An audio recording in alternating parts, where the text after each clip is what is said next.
ఎలా ఉన్నారు? దసరా హాలిడేస్ని బాగా ఎంజాయ్ చేస్తున్నారా? ఏం ఎంజాయ్ లే బ్రో, బిజీ లైఫ్ అయిపోయింది అంటారా? అందరి లైఫ్ అలానే ఉందిలే. ఇందాకే మూసాపేట్ లక్ష్మీకళ థియేటర్లో ధనుష్ గారి ఇడ్లీ కొట్టు అనే సినిమా చూసి వచ్చా. షో టైం కంటే గంట లేట్గా స్టార్ట్ అయింది. తమిళ్ సినిమాల గురించి తెలిసిందేగా, రిలీజ్ డే రోజు ఇష్యూస్ కామన్ వాళ్లకే. అదంతా పక్కన పెడితే ప్రతి మూవీ రివ్యూ అందరికంటే ముందు ఇవ్వడానికి ట్రై చేస్తున్న మన ఛానల్ని సబ్స్క్రైబ్ చేసుకోండి అండ్ అలానే ఈ వీడియోని హైప్ చేయండి. Coming to the story line. అబ్రాడ్లో వర్క్ చేస్తున్న మురళి, అదే మన ధనుష్, వాళ్ల ఫాదర్ చనిపోవడంతో ఇండియా వస్తాడు. అక్కడి నుండి అతని లైఫ్ ఎలా టర్న్ అయింది, అతనికి ఇడ్లీ కొట్టుకి ఉన్న సంబంధమేంటి అనేదే remaining part of the film. Coming to the positives. Dhanush ఈ సినిమాకి యాక్టర్, రైటర్, డైరెక్టర్, ప్రొడ్యూసర్ అన్నీ అతనే. హీరోయిన్గా కూడా చేస్తే ఒక పని అయిపోయేది బ్రో అంటారా? ముందు యాక్టర్ ధనుష్ గురించి మాట్లాడుకుంటే, ధనుష్ గురించి తెలిసిందేగా, రోల్ ఎలా ఉన్నా యాక్టింగ్ మాత్రం ఇరగ్గొడిస్తాడు.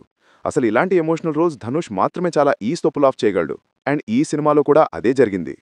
రైటర్ అండ్ డైరెక్టర్ ధనుష్ గురించి మాట్లాడుకుంటే, ఫస్ట్ హాఫ్ని ఓకే పర్లేదు బానే డీల్ చేశాడు. ఫస్ట్ హాఫ్లో వచ్చే ఎమోషనల్ సీన్స్ బాగానే ఇంపాక్ట్ క్రియేట్ చేస్తాయి. అండ్ ఇంటర్వెల్ కూడా ఇంట్రెస్టింగ్గానే ఉండింది. అమ్మ నాన్నల లవ్ స్టోరీ అండ్ ఫాదర్ చనిపోయాక ఇంట్లో ఉండే అట్మాస్ఫియర్, ఇవన్నీ చాలా రియలిస్టిక్గా ప్రజెంట్ చేయడానికి ట్రై చేశాడు. సెకండ్ హాఫ్లో 1-2 సీన్లు బాగానే ఉన్నా మిగతాది నెగిటివ్స్లో చెప్తా. బీజిఎం బై జీవి ప్రకాష్ చాలా బాగుండింది. ఎమోషనల్ సీన్స్లో అయితే ఎక్స్ట్రాడినరీ బీజిఎం ఇచ్చాడు. ధనుష్ని అండ్ సీన్స్ని చాలా బాగా ఎలివేట్ చేశాడు. ఇంకా సాంగ్స్ అంటారా, అది నెగిటివ్స్లో మాట్లాడుకుందాం. సినిమాటోగ్రఫీ కూడా బాగుండింది. సినిమా అంతా ఒకటే ప్లేస్లో జరిగినా కూడా ఫ్రేమ్స్ ఎక్కువగా రిపీట్ అవ్వలేదు. ప్రొడక్షన్ వాల్యూస్ ఆర్ డీసెంట్, పెద్దగా ఖర్చు పెట్టడానికి కూడా స్కోప్ లేదు.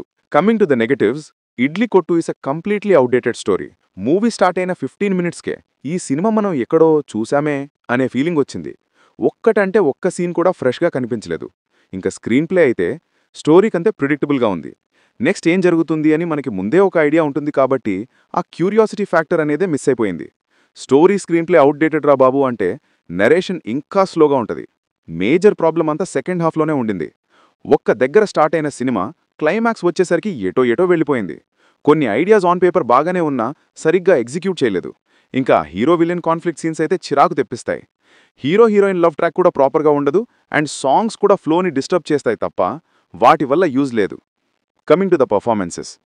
శాలిని పాండే ఈ సినిమా అంతా ఇంగ్లీష్లో వాగుతూనే ఉంటుంది. బట్ తను ఆ రోల్కి పర్ఫెక్ట్గా సెట్ అయింది. అరుణ్ విజయ్ చాలా ఎక్స్ట్రాడినరీ పర్ఫార్మెన్స్ ఇచ్చారు. నిత్య మెనన్ కూడా ఆ రోల్లో తనకంటే బాగా ఎవరు చెయ్యలేరు అనేలా చేసింది. Samuthirakani and Sathyaraj did a good job. ఓవరాల్గా చెప్పాలంటే ఇడ్లీ కొట్టుమ్స్ అ బిలో యావరేజ్ మెలోడ్రామా. నాకైతే నచ్చలేదు. మళ్ళీ రేపు ఎర్లీ మార్నింగ్ 7 AM కాంతార రివ్యూతో కలుద్దాం. సబ్స్క్రైబ్ చేసుకుని రెడీగా ఉండండి.